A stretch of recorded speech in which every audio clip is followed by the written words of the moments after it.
Hello, everyone, and welcome to another episode of the Career Evangelist Podcast.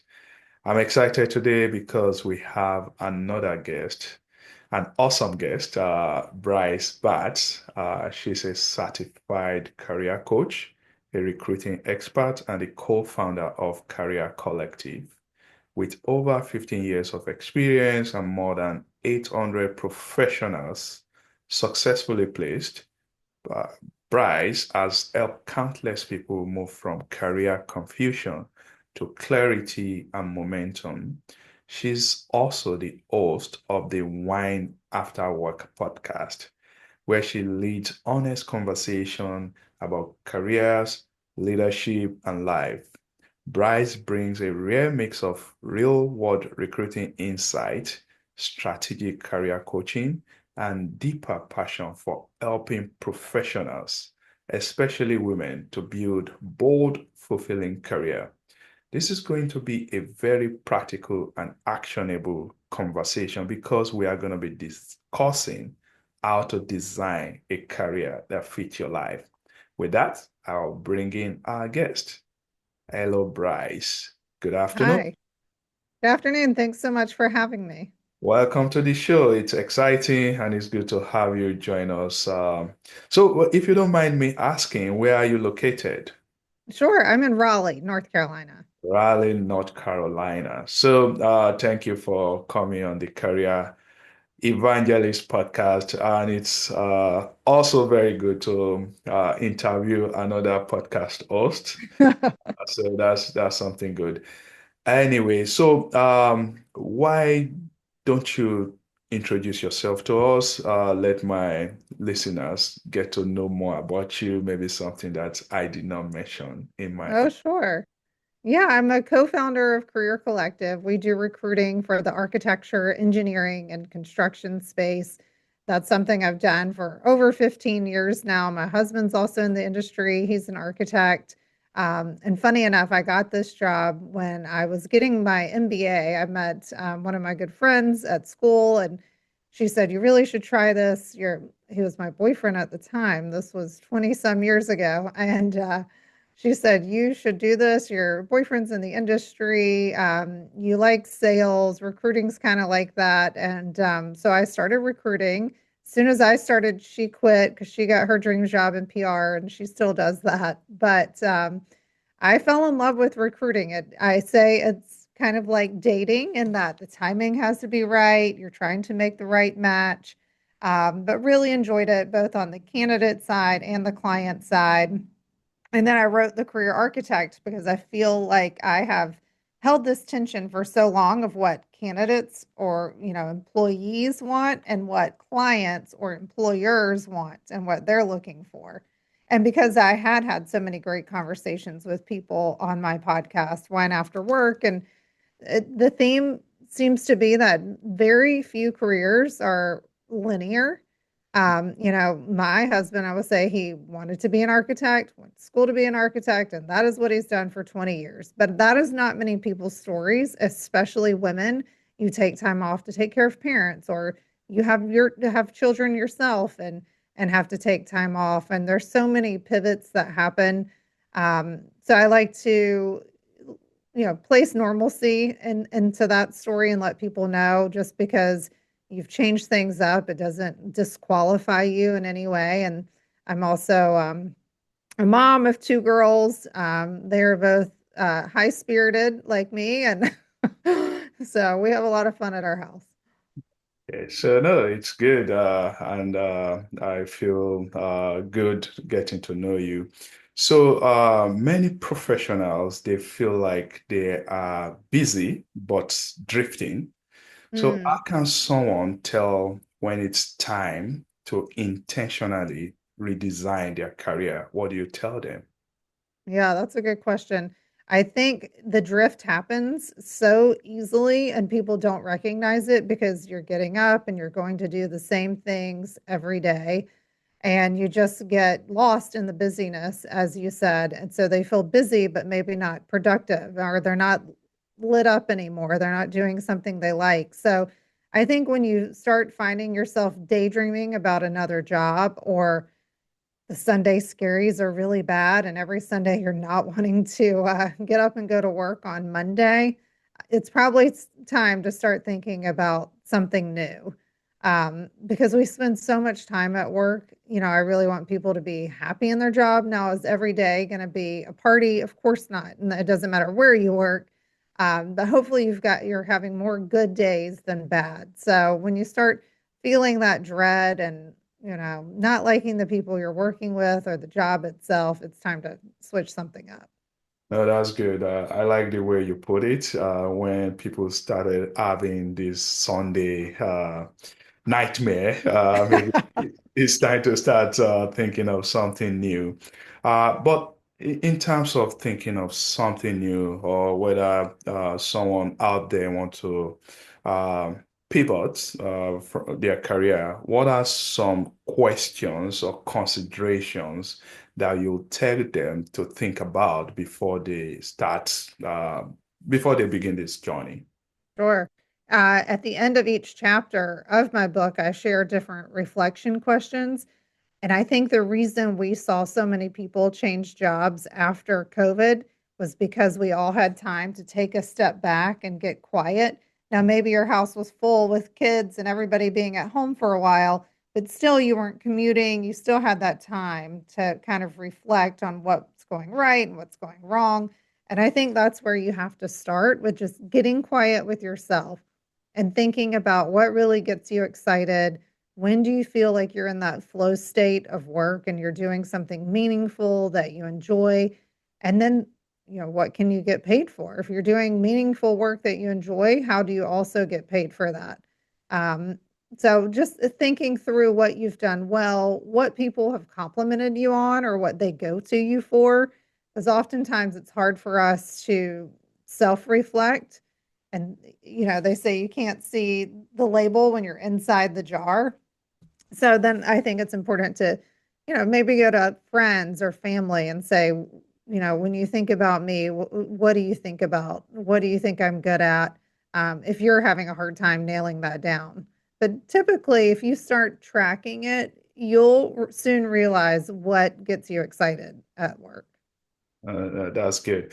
Now, when it comes to looking for new opportunities, since you are a recruiter yourself, what are some things that you want to tell candidates to pay attention to in terms of how they position themselves so that they can attract right opportunities?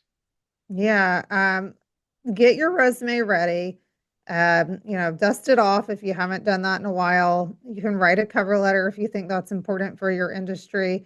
But the biggest shift I'm seeing is when people are applying on LinkedIn or Indeed on these job boards, and they're applying to hundreds of positions. So looking for a job becomes like a full-time job in itself, and they're not hearing back from companies, or they're getting a call and then they're getting ghosted. You just don't know what jobs are real and what companies are just posting for marketing and to get their name out there. So I say connect with people at the companies that you want to work for, connect with those people on LinkedIn and reach out to them and let them know who you are and what you're looking for. And maybe it's an informational interview that you want to have with them to ask them about their job and how they got into that position. This works well because if the company has a referral policy, they can then refer you. So they get the referral bonus if you're hired, and you have a way in because you have someone vouching for you that currently works at that company. So that can be really helpful. And then otherwise, if you're making a list of companies that you'd love to work for, go to their website and apply directly on the website and then reach out to someone from the firm there on LinkedIn. Because oftentimes, depending on your industry, if you're applying on Indeed or LinkedIn, they may be getting hundreds of applications and you're never going to hear back because they're overwhelmed. Yeah. No, I think more people are definitely listening to that advice because I'll say late last year, I had like a couple of people reached out to me wanting to get more information about the company where I work.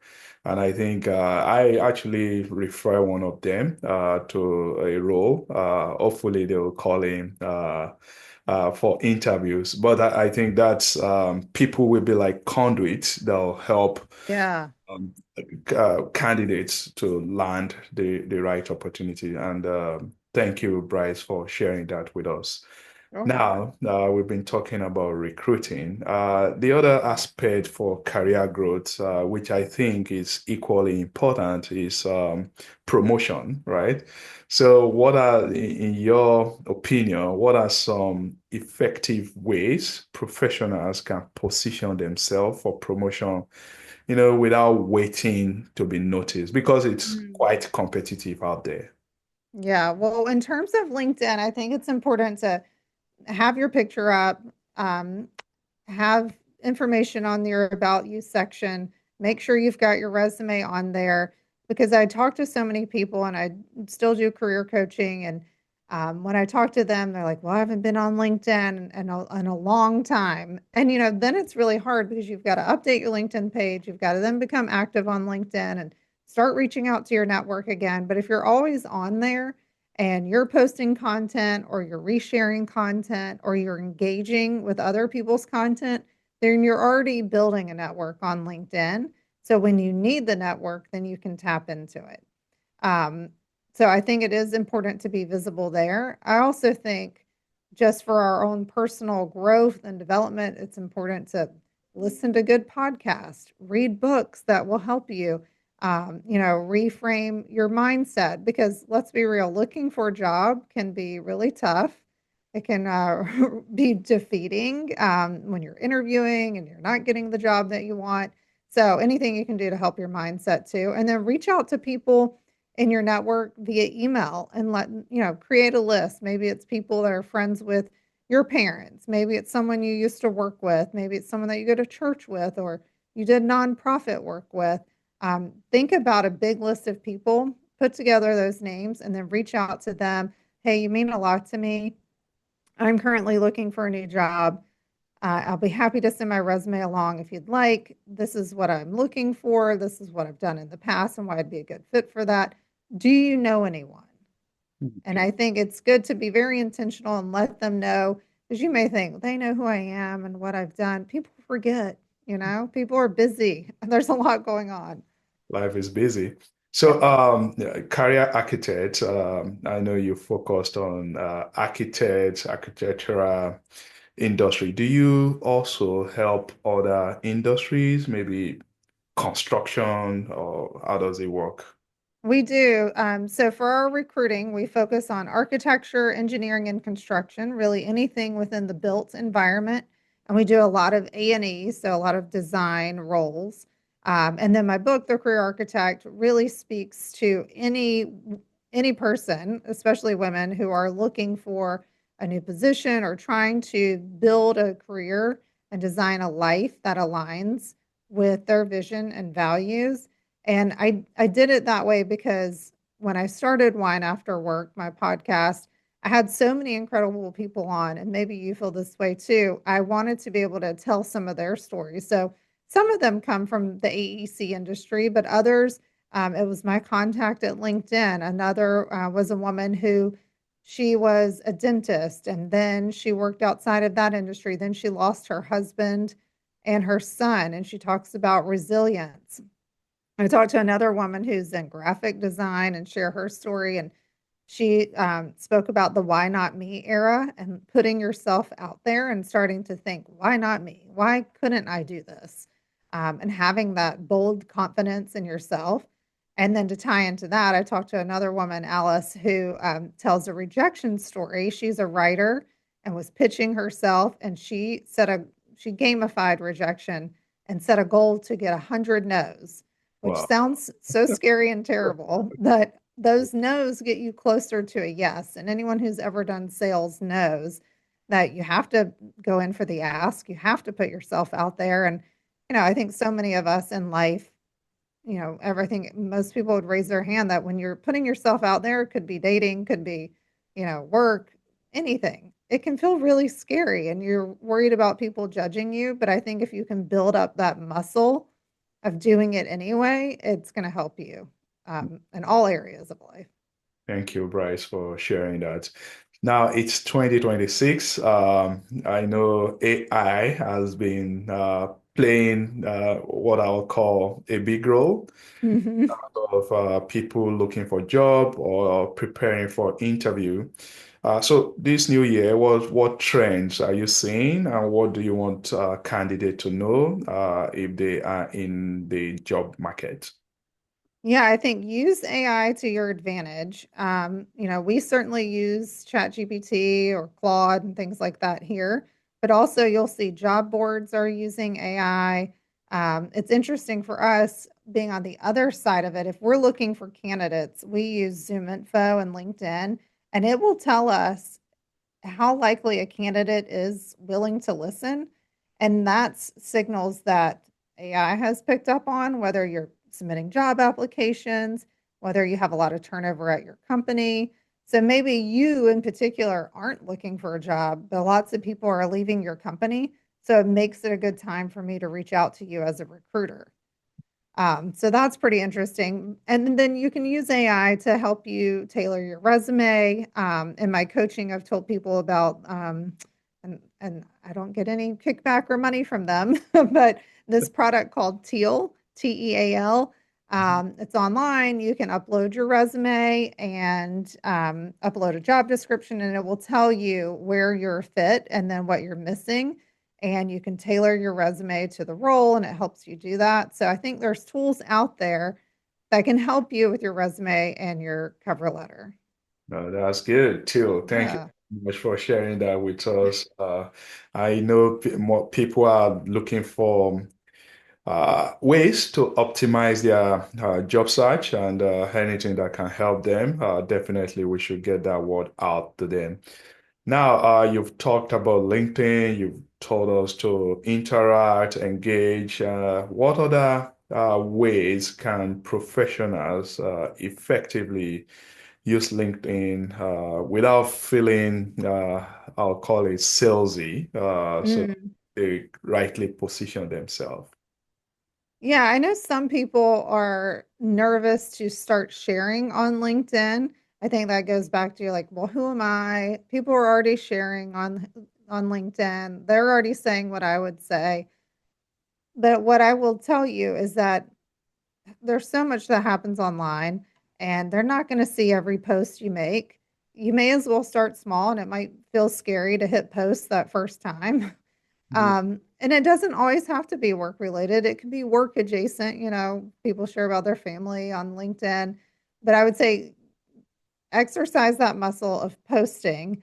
Post about your industry, post about something cool your company is doing, or a win that you've had at work, or repost on someone else's content, or at least comment on people's content in your industry, because then you're going to start building up your network. You'll see people will start following you, connecting with you because you have other people in common. That's good. So, your book, Career Collective, tell us what are the major takeaways from your book, so that my listeners they can, develop the interest to go see check your book. Thank you. I appreciate that. Yeah. So the book is The Career Architect: How to Build a Career That Aligns with Your Vision and Values. It is available on Amazon. And I wrote it to tell other people's stories as well as my own. I worked for another recruiting firm, as I mentioned, right out of MBA school. And um, while it was great in some ways, it was golden handcuffs. The culture was really toxic, but it took me a long time to see that I could potentially leave there and partner with someone and build something better. So I want women to know, like, there might be many bumps in the road. Maybe you take time off to have kids or you switch careers, whatever it may be. You can design a career and a life that you truly love. It's going to take some effort. You're going to have good boundaries in place. You're going to have to put yourself out there, set big, audacious goals. But that is waiting for you. And I think you don't have to be miserable every day at work. As I said, every day may not be a picnic or a party, but you can truly design a life and a career that you love. That's good. Now you talked about strategy, and I know you are big on that. And now, let's say someone out there, they are thinking ahead, maybe 3 to 5 years.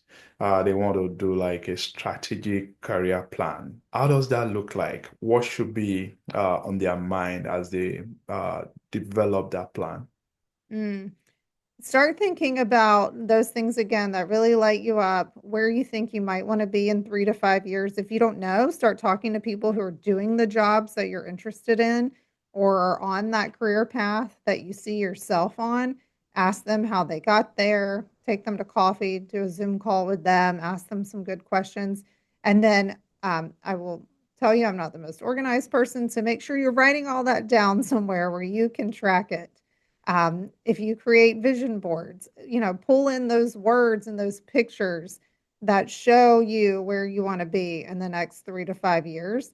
And then with AI, chat, Google, everything we have out there, podcast, TikTok now for younger people. There's so many ways you can do your research. People are using TikTok for their search engine more than Google now. People are looking for jobs on there. So there's so many ways to find the information that you're interested in. As a podcaster, I've always loved podcasts, obviously. So anytime I was interested in a new topic, I would do a search on Apple Podcasts, then I would start listening to podcasts about it, taking notes.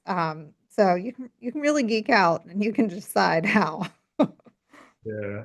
So as we are wrapping this episode, I want to hear some maybe career advice from you, something that has helped you in your own career and your business that you are willing to share with my listeners. So what's one career advice that you would like us to know?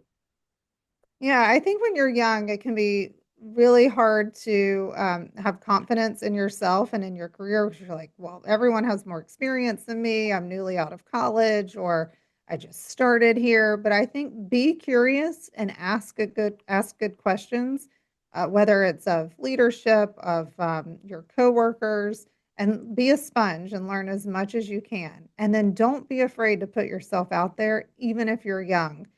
I'll tell you a story of my company. We've got men and women here. It's recruiting, so we keep track of who's doing what and sales numbers, and we have a leaderboard that shows us. And I will say we had a man who was in the middle of the pack ask for promotion, and I'm asking myself, why aren't my number one and two, which were both women, why aren't they asking me for a promotion? And I think women will typically sit back and they can be really good at their jobs. But then over here, you've got that man who was in the middle of the pack coming at you for a promotion. So, ladies, remember that. Ask for what you want, advocate for yourself, and don't be afraid to do it. That's good. So, finally, we have come to our rapid fire Oh, questions. all right. So, Bryce, one career mistake professionals should stop making immediately. What is it? I'll go back to not asking for what you want and advocating for yourself. One skill everyone should be building right now. I think learning about AI. Don't let it replace you, just learn how to use it. One thing recruiters notice instantly. Oh, good job stability. Stability. Resume or LinkedIn, which matters more today? Oh, probably LinkedIn. LinkedIn. Oh, nice. So, one non-negotiable boundary for career longevity. Protect your time. Protect your time. Now, since you are also a podcast host, I'm going to do something unusual. I'll give you an opportunity to ask me a question. Oh, this is exciting. Okay, how long have you had your podcast, The Career Oh, Evangelist? that's a good question. So I've been podcasting for about 7 years now. So I started as a solo podcast. I talk about career and I talked about money. Then all of a sudden, I started getting emails from guests wanting to come on the show. We started growing. And today, that's why I'm having guests, and I stopped doing solo podcasts. So 7 years. That's how long I've been podcasting. That's awesome. Yeah, Yeah, solo podcasting is hard, I think, to yeah, me, because you come yeah. up with all your own content. I've Exactly, I've only exactly. done a few of those. What Yeah. was your inspiration for wanting to start the podcast? Another good question. So, I have, I'm an engineer by background. I noticed that there are many people out there, they want to work, but they don't know what to do. They don't know how to make progress in their career. I've been blessed to have made some progress. A senior level in I'm at a senior level in my organization. So I felt like I should start sharing my knowledge with listeners. And with that, I started attracting other guests, more experts that are willing to talk about career. So I love that. inspiration is for me to be able to give back and help other people. Yeah. I grew up watching Oprah and I love her so much. And I thought if I could just, interview people the way Oprah does. So my podcast gives me a chance to do that. Awesome. So I'm going to check out your podcast and also follow and subscribe so that I can listen to you as well. Oh, well, thank you. All right. So finally, is there any other thing you would like to tell my listeners? Maybe something that we've not covered so far. Well, I'm always on LinkedIn. So if you want to connect with me there, it's Bryce Batts. I would love to connect. And my website for my company is mycareercollective.com. And then I'm also doing consulting, and that's brycebats.co. Awesome. Thank you very much, Bryce, for coming on the show. Listeners, please follow up and check out Bryce, follow her on LinkedIn, and please subscribe and share this episode so that we can help more people win in their career. Thank you. Thank you so much. It was a pleasure being here.